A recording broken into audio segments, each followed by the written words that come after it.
తెలంగాణలో అన్ని పార్టీలలో రెబెల్స్ బెడద తప్పడం లేదు. కాంగ్రెస్, టీఆర్ఎస్, బీజేపీలకు రెబెల్స్ బెడద ఎక్కువైంది.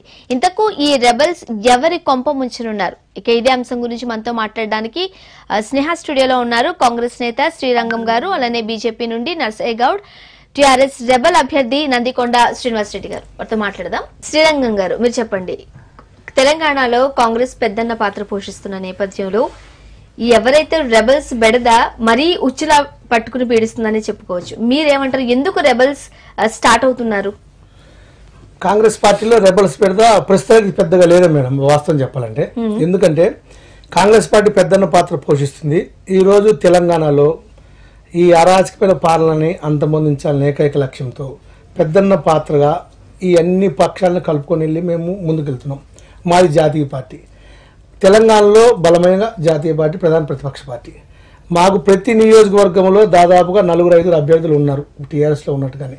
టీఆర్ఎస్ వాళ్ళు ఏం చేశారంటే వాళ్ళు ఉద్యమ పార్టీగా అధికార పార్టీగా రూపాంతరం చెందినాక వాళ్ళకున్న ఉద్యమకారుల్ని నిర్లక్ష్యం చేస్తూ పక్క పార్టీ వాళ్ళందరినీ వాళ్ళ పార్టీకి లాక్కొని శ్రీనివాస్ రెడ్డి లాంటి వాళ్ళు అన్యాయం చేశారు.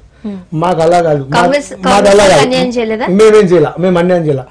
మేము ఇక్కడ పెద్దన్న పాత్రగా పోషిస్తూ ఇక్కడ అన్యాయం జరుగుతున్న తెలంగాణ ప్రజలని ఒక ప్రజాస్వామిక తెలంగాణ సాధించడం కోసం, ఒక తెలంగాణలో ఉన్న వ్యవస్థల్ని భ్రష్టు పట్టించిన ఈ అరాజక ప్రభుత్వాన్ని అంతమొందించడం కోసం మేము అన్ని పక్షాలను కలుపుకొని వెళ్ళాం. ఈరోజు ఎప్పుడు నా వచ్చినప్పటి నుంచి కూడా కాంగ్రెస్ పార్టీలో ఇంత ప్రణాళికాబద్ధంగా మాకు ఏఐసిసి సెక్రటరీలు హైదరాబాద్ వచ్చి ఒక 1.5 మంత్ ఇక్కడ స్టే చేసి అన్ని గ్రాస్ రూట్ లెవెల్లో వాళ్ళంతా చర్చించి గ్రాస్ రూట్ లెవెల్లోకి వెళ్ళి అభ్యర్థులందరినీ ప్రకటించారు.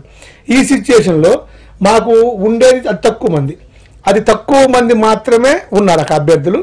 ఆ తక్కువ మంది రేబల్గా ఉన్న అభ్యర్థులు కూడా మాకు ఎక్కడ ఈ సర్వే సత్యనారాయణ గారి దగ్గర మాకు కంటోన్మెంట్ ఒకటి, మనకి ఇక్కడ మాకు సెల్లింగంపల్లి ఒకటి, అలా 2-3 చోట్ల మాకు వరంగల్ ఒకటి, మా రాజేంద్ర రెడ్డి గారు, ఇలా బలంగా ఉన్నాము అని పార్టీలో లాంగ్ టర్మ్ నుంచి వర్క్ చేస్తున్న వాళ్ళందరూ కూడా కొంచెం ఇబ్బంది పడుతున్నారు. అవన్నీ సర్దుకుంటాము, పెద్ద విషయం కాదు. ఇంకోటి ఏంటంటే మాకు 4 పార్టీలు కలిసినాయి, 4 పార్టీల్లో కూడా అభ్యర్థులు ఉన్నారు. 4 పార్టీలో ఉన్న అభ్యర్థులు బ్యాలెన్స్ చేసుకోవాలి కాబట్టి ఈ సమస్య ఉత్పన్నమైంది. ఈ సమస్య అది సాధారణ చిన్న సమస్య మా పార్టీకి అయితే. ఎందుకంటే మేము ఈరోజు కాంగ్రెస్ పార్టీ టికెట్లు ప్రకటించగానే అత్యంత దారుణంగా వ్యతిరేకించే వాళ్ళు ఎప్పుడు ఉండేవాళ్ళు. ఈసారి తక్కువ మంది వ్యతిరేకించారు, తక్కువ మంది. ఇప్పుడు మా లక్ష్యము టికెట్లు కాదు, మా లక్ష్యం గెలుపు. మా లక్ష్యం ఈ ప్రజాకూటమి గెలిచి ఈ దుర్మార్గమైన పాలన అంతమొందించి ఈ దురల పాలన అంతమొందించాలనే లక్ష్యంతో మేము ఉన్నాం. కాబట్టి నేతలు కావచ్చు, రాజకీయ నాయకులు కానీ ఇది చాలా చిన్న విషయంగా తోసిపుచ్చుతున్నారు, చిన్న విషయంగా పరిగణిస్తున్నారు. మీడియాలో చూస్తాం. కొద్దిసేపటి క్రితం మీరు చూసారా, కోదండరాం గారు 12 స్థానాలు మాకు ఇవ్వాల్సిందే, లేనట్లయితే మేము మహాకూటమి నుండి బయటకు వచ్చైనా సరే ఇండిపెండెంట్ గా పోటీ చేయడానికి సిద్ధంగా ఉన్నామని చెప్తున్నారు. మీరేమో చాలా చిన్న విషయం అండి, మా దగ్గర ఏమీ లేదు. మా దగ్గర ఉన్న రేబల్స్ పోటీ చేసే అంశము కాంగ్రెస్ పార్టీలో ఇప్పుడు అన్న చెప్పారు కదా, ఇప్పుడు అన్న కూడా రేపు పొద్దున కేసీఆర్ పిలిచి మాట్లాడితే కాంప్రమైజ్ అవుతుండొచ్చు. కాంప్రమైజ్ అవుతారా? అవుతుండొచ్చు.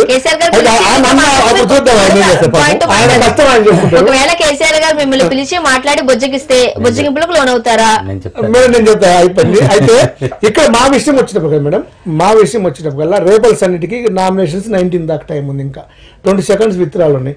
ఇంకా దాదాపు 6-7 రోజులు టైం ఉంది. కాబట్టి ఈ 6 రోజుల్లో చాలా సర్దుమణిగిపోతాయి. మా అధిష్టాన వర్గం, ఉత్తమ్ కుమార్ రెడ్డి గారు, పిసిసి ప్రెసిడెంట్ గారు, మా ఎన్నికల కమిటీ ఉంది, వాళ్ళని పిలుస్తారు, మాట్లాడతారు.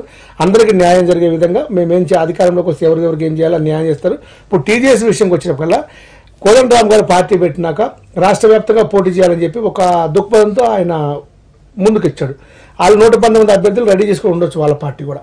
ఆ 119 అభ్యర్థులు ఇప్పుడు మాతో పొత్తు అయినాక 12-13 అడిగారు స్థానాలు, మేము 8 స్థానాలు ఇవ్వడానికి సిద్ధపడ్డాము. ఆ 8 స్థానాలకు ప్రకటించడానికి సిద్ధపడ్డాం. ఆయన 12 స్థానాలకు అభ్యర్థులు ఉండొచ్చు. ఆయన ప్రజలు చేస్తుంటారు, ఆయన కూడా సమాధానం చెప్పాలి కదా. ఆ ప్రజలు ఆయన చెప్పుండొచ్చు, అది మా అధిష్టానం మాట్లాడతారు, ఆయన కూడా కన్విన్స్ చేస్తారు. కోదండరాం గారు కూడా రిక్వెస్ట్ చేస్తారు. కోదండరాం గారు ఇంత సర్దుకోపోవడానికి, సిపిఐలో సర్దుకోపోవడానికి ప్రధాన కారణం మాకు లక్ష్యం వేరు, మా ముందున్న లక్ష్యం వేరు. మా టీఆర్ఎస్ ఓడించాలి, ఈ తెలంగాణ ప్రజాస్వామిక తెలంగాణ సాధించాలి, మాకు ఏకైక లక్ష్యంతో మేము పొత్తు అయ్యాం. కాబట్టి ఆ పొత్తులో భాగంగా వీళ్ళందరూ కన్విన్స్ అవుతాము, మా లక్ష్యాన్ని మేము సాధిస్తాము. రేపు రాబోయే ఎన్నికల్లో అత్యంత మెజార్టీతో మేము అధికారంలోకి రాబోతున్నాం పూర్తి విశ్వాసం వ్యక్తం చేస్తున్నాం. అందులో ఎటువంటి సందేహం లేదు.